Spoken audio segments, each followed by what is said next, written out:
Hi friends, ఈరోజు మనం prime minister internship scheme 2025 అది ఎలా అప్లై చేయాలి, దానికి ప్రొసీజర్ ఏంది, ఆన్లైన్లో ఎలా అప్లై చేసుకోవచ్చో చూద్దామండి.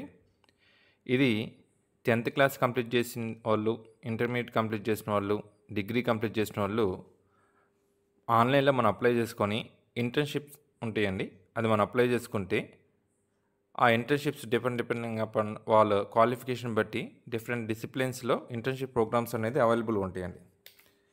దానిలో మనం ఫస్ట్ రిజిస్టర్ అవ్వాలండి. ఇది రిజిస్ట్రేషన్ ఫీజు ఏమి ఉండదండి దీనికి. అండ్ ఎవ్రీ మంత్ మనకి స్టైఫండ్ 6,000 రూపీస్ ఇస్తారండి. గవర్నమెంట్ 5,500 ఇస్తారు. అంటే మీరు ఎక్కడైతే ఇంటర్న్షిప్ చేస్తారో అక్కడ 500 రూపీస్ ఇస్తారు. ఇది 1 ఇయర్ ప్రోగ్రామ్ అండి. సో 10th క్లాస్ నుంచి డిగ్రీ దాకా ఎవరైనా ఎలిజిబుల్ అండి. ఇది డిపెండింగ్ అపాన్ మీ క్వాలిఫికేషన్ బట్టి. సో దీనికి రిజిస్ట్రేషన్ ఎలా చేద్దాం అనేది మనం ఒకసారి చూద్దామండి ఈరోజు. అండ్ ఇది ఇండియాలోనే టాప్ 500 కంపెనీస్ రిజిస్టర్ అయి ఉన్నాయండి. ఇక్కడ ఆల్మోస్ట్ 1,25,000 ఇంటర్న్షిప్ ప్రోగ్రామ్స్ అనేది ఇక్కడ అవైలబుల్గా ఉన్నాయండి. సో స్టూడెంట్స్ కంపల్సరీ రిజిస్టర్ అవ్వండి. దీనికి ఎలాంటి ఫీజెస్ లేదు కాబట్టి మీరు జస్ట్ ఆన్లైన్లో రిజిస్టర్ అయితే సరిపోయిద్దండి. సో దీన్ని ఎలా రిజిస్టర్ అవుద్దాం అనేది ఒకసారి చూద్దామండి. సో ఫస్ట్ మీరు గూగుల్ ఓపెన్ చేసుకొని గూగుల్లో మీరు పిఎం ఇంటర్న్షిప్ అనేది మీరు టైప్ చేస్తే మీకు పోర్టల్ ఓపెన్ అవుతుందండి.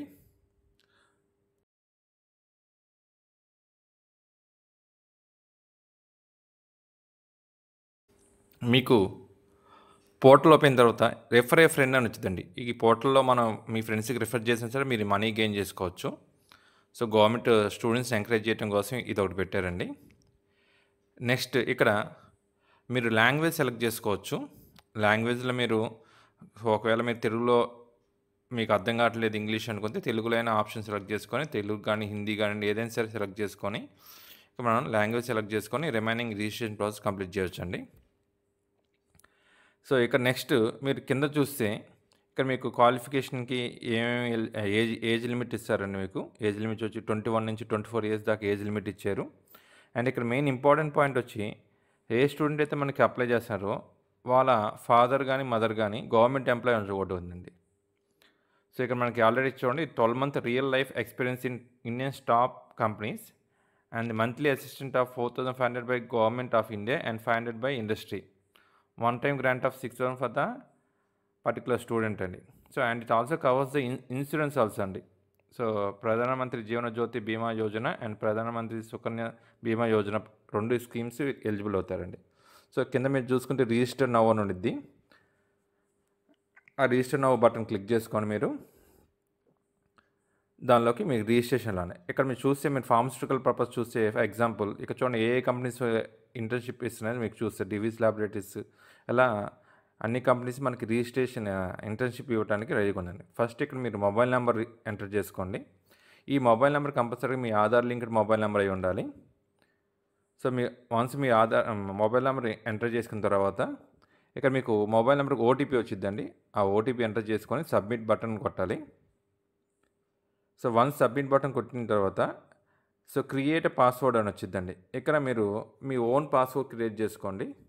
సో ఇక్కడ మీ ఓన్ పాస్వర్డ్ క్రియేట్ చేసుకున్న తర్వాత మీరు అది రూల్స్ ఉన్నాయండి. Capital letters and numbers and special characters compulsory include చేయాలి.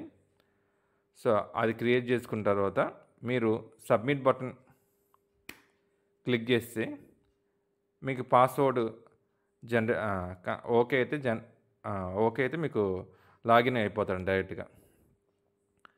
లాగిన్ అయిన తర్వాత మీరు అక్కడ మీకు first registration complete my current స్టేటస్లో చూడండి మీ రిజిస్ట్రేషన్ కంప్లీట్ అయింది. తర్వాత మీ ప్రొఫైల్ క్రియేట్ చేసుకోవాలండి. సో మీ ప్రొఫైల్లో ఇక్కడ చూడండి వ్యూ ప్రొఫైల్లోకి వెళ్తే జస్ట్ మీ మొబైల్ నెంబర్ ఒకటే ఉందండి. రిమైనింగ్ ఏ డీటెయిల్స్ ఎంటర్ కాలేదన్నమాట. సో అందుకని మీరు ఫస్ట్ మీ ప్రొఫైల్ని క్రియేట్ చేసుకోవాలి. సో అది ఎలా చేస్తారంటే ఫస్ట్ సో మీ డీటెయిల్స్ మొత్తం డైరెక్ట్గా ఎంటర్ చేయకుండా మన ఆధార్ బేస్డ్కి ఈకేవైసీ కానివ్వండి డిజిలాకర్ కానివ్వండి ఇస్తే మీ ఆధార్ బేస్డ్ డీటెయిల్స్ మొత్తం ఇక్కడ అప్డేట్ అయిపోతాయండి. సో ఫర్ ఎగ్జాంపుల్ డిజిలాకర్ చూద్దాం మనం. సో డిజిలాకర్ క్లిక్ చేసి ప్రొసీడ్ ఫర్దర్కి వెళ్ళంగానే ఇక్కడ మీ ఆధార్ కార్డ్ నెంబర్ డీటెయిల్స్ అడుగుతారు.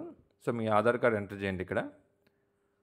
సో, కంపల్సరీగా ఆధార్ లింక్డ్ మొబైల్ నంబర్‌కి మనకు ఓటీపీ వచ్చిద్దండి. సో, అది గుర్తుపెట్టుకోండి. ఇక్కడ మీ ఆధార్ కార్డ్ ఎంటర్ చేసి, ఆ తర్వాత మీరు నెక్స్ట్ బటన్ క్లిక్ చేయంగానే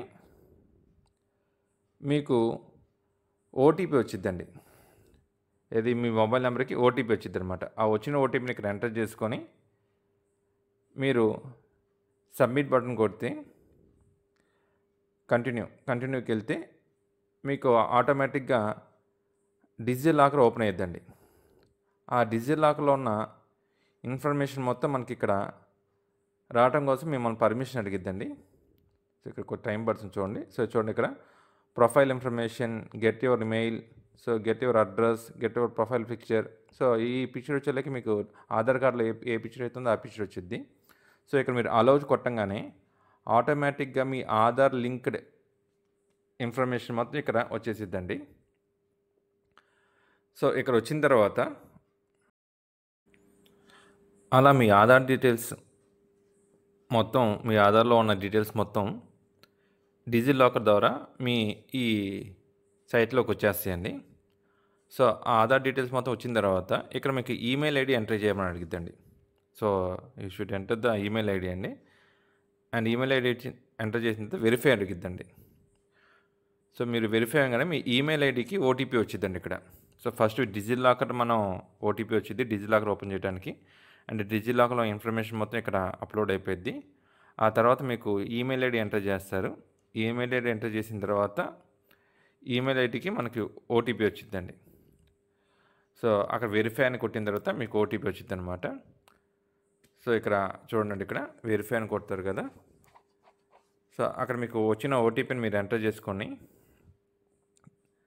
మీరు మెయిల్‌కెళ్ళి చెక్ చేసుకొని మీరు ఓటీపీ ఎంటర్ చేసుకోవాలండి. ఆ తర్వాత మీ ఈకేవైసీ కంప్లీట్ అని వచ్చిద్దండి.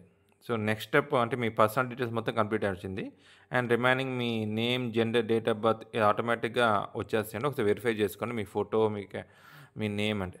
సో, మీరు మీ father name and mother name ఇయన్నీ ఓకేనండి ఫిల్ అవుతాయి. అండ్ మీ క్రైటీరియా అన్నీ చెక్ చేసుకొని ఒకసారి ఏమైనా ఎంటర్ కాకపోతే మీరు అది ఎంటర్ చేయాల్సి వచ్చిద్దండి అక్కడ. సో, ఈ father name, mother name and category ఇవన్నీ ఫిల్ చేయాల్సి వచ్చిద్దండి. అండ్ నెక్స్ట్ పర్మనెంట్ అడ్రస్ అండి. పర్మనెంట్ అడ్రస్ మీరు ఫిల్ చేయాల్సి వచ్చిద్ది. సో, ఒకవేళ మీ ఆధార్ కార్డ్‌లో ఉన్న అడ్రస్ అయితే సేమ్ ప్రాబ్లం లేదు. ఏమైనా అడ్రస్ చేంజ్ ఉంటే మాత్రం అది కంపల్సరీగా అప్డేట్ చేయాల్సి వచ్చిద్ది. దానిలో మీ house number, address, line number 1, line number 2, state, district, block, village and pin code everything enter చేయాలండి. సో, ఇది ఎంటర్ చేసిన తర్వాత నెక్స్ట్ మీరు ఏదైతే డేటా ఇచ్చారో అది మొత్తాన్ని ఎంటర్ చేసిన తర్వాత సేవ్ కొట్టుకోవచ్చండి. సేవ్ అయిపోయిన తర్వాత నెక్స్ట్ మీ ఆప్షన్ వచ్చేలకి ఏదైనా డిఫరెంట్లీ లేబుల్డ్ పర్సన్ అయితే అది ఎస్ ఆర్ నో అని అడిగిద్దండి. అది మెన్షన్ చేసుకోండి. తర్వాత మీకు సేవ్ బటన్ వచ్చింది. సేవ్ బటన్ కొట్టుకోండి. ఆ తర్వాత కాంటాక్ట్ డీటెయిల్స్ అండి. సో, ఈ కాంటాక్ట్ డీటెయిల్స్‌కి వచ్చేలకే మీ ఆధార్ లింక్ నెంబర్ అంటే మీకు ఆధార్‌కి ఏదైతే లింక్ అయి ఉన్న నెంబర్ అదే మ్యాక్సిమం అదే ఇవ్వడానికి ట్రై చేయండి. సో, దానికి ఓటీపీస్ వచ్చిద్ది. ఆ ఓటీపీ ఎంటర్ చేసి సేవ్ బటన్ కొట్టుకుంటే మనకి ఈ పర్సనల్ డీటెయిల్స్ కంప్లీట్ అవుతాయండి. సో, మనకి personal details and contact details 2 completed అవుతాయండి. మీరు పైన చూసి ఈకేవైసీ అయిపోయింది, పర్సనల్ డీటెయిల్స్ అయిపోయింది. And next me contact information అయిపోయింది. నెక్స్ట్ వన్ వచ్చేలకి మీకు ఎడ్యుకేషన్ డీటెయిల్స్ అండి. ఇక్కడ డిపెండ్స్ అపాన్ యువర్ ఎడ్యుకేషన్ అండి. అంటే మీరు 10th క్లాస్ కంప్లీట్ అయ్యింది 10th క్లాస్ డీటెయిల్స్ ఇవ్వాల్సి వచ్చింది. ఇంటర్మీడియట్ కంప్లీట్ అయింది ఇంటర్మీడియట్ డీటెయిల్స్ కంప్లీట్ అవుతుంది. ఒకవేళ గ్రాడ్యుయేషన్ కంప్లీట్ అయింది అనుకోండి గ్రాడ్యుయేషన్ డీటెయిల్స్ ఇవ్వాల్సి వచ్చింది అనమాట. సో, ఇక్కడ మీకు ఎవ్రీథింగ్ మీకు ఫర్ ఎగ్జాంపుల్ 10th క్లాస్ ఇచ్చారనుకోండి ఇయర్ ఆఫ్ పాసింగ్, దాని పర్సంటేజ్ ఎవ్రీ డీటెయిల్స్ ఇవ్వాల్సి వచ్చిందండి. సో, ఇక్కడ నేను చూపిస్తున్నాను చూడండి ఒకసారి. మీకు ఇక్కడ క్వాలిఫికేషన్ చేసి ఒకవేళ అంటే 10th క్లాస్ మనకు స్పెషలైజేషన్ ఉండదు కాబట్టి అదే ఇంటర్మీడియట్ అనుకోండి మీరు ఎంపీసీయా, బైపీసీయా, name of the board. So, మీరు బోర్డ్ ఆఫ్ ఇంటర్మీడియట్ నుంచి సర్టిఫికేట్స్ తీసుకున్నారా అండ్ ఏ ఇన్స్టిట్యూషన్లో ఏ కాలేజీలో స్టడీ చేశారు, ఎప్పుడు పాస్ అయ్యారు, పర్సంటేజ్ ఎంత, గ్రేడ్ ఎంత, అండ్ లాస్ట్న మీరు స్కాన్ చేసుకున్న మీ సర్టిఫికేట్ని అప్లోడ్ చేయాల్సి వచ్చిద్దండి. సో, అది పీడిఎఫ్ ఫార్మాట్లో మ్యాక్సిమం 7 MB దాకా మనకి లిమిట్ ఉంది. సో, నో ప్రాబ్లం క్లారిటీగానే పెట్టుకోవచ్చు మనం. నెక్స్ట్ సేవ్ అండ్ యాడ్ ఇంకా సేవ్ పెట్టుకోవచ్చు. ఒకవేళ 10th ఆగిపోయింది అనుకోండి సేవ్ చేసుకోండి. అదే మీకు ఇంటర్మీడియట్ సర్టిఫికేట్, డిగ్రీ కూడా ఉందనుకోండి యాడ్ మోడ్లోకి వెళ్ళి సేమ్ ప్రాసెస్ మళ్ళీ అవన్నీ యాడ్ చేసి వచ్చింది. సో మనకి ఎడ్యుకేషన్ కంప్లీట్ అయిన తర్వాత నెక్స్ట్ బ్యాంక్ డీటెయిల్స్ అండి. బ్యాంక్ డీటెయిల్స్కి వెళ్ళగానే సో మీకు Aadhaar seeded bank account number ఇవ్వాల్సి వచ్చింది అక్కడ. సో ఏదైతే మీకు ఆధార్ లింకప్ అయి ఉందో ఆ బ్యాంక్ అకౌంట్ ఇవ్వండి. అండ్ ఇచ్చిన తర్వాత ప్రొసీడ్ బటన్ కొట్టగానే ఆటోమేటిక్ మీకు అది లింకప్ అయిద్దండి. అండ్ నెక్స్ట్ మీరు సేవ్ బటన్ కొట్టుకోవటం. అండ్ నెక్స్ట్ ఆప్షన్ వచ్చేసరికి మీకు స్కిల్స్ అండ్ లాంగ్వేజెస్ ఉండిద్ది.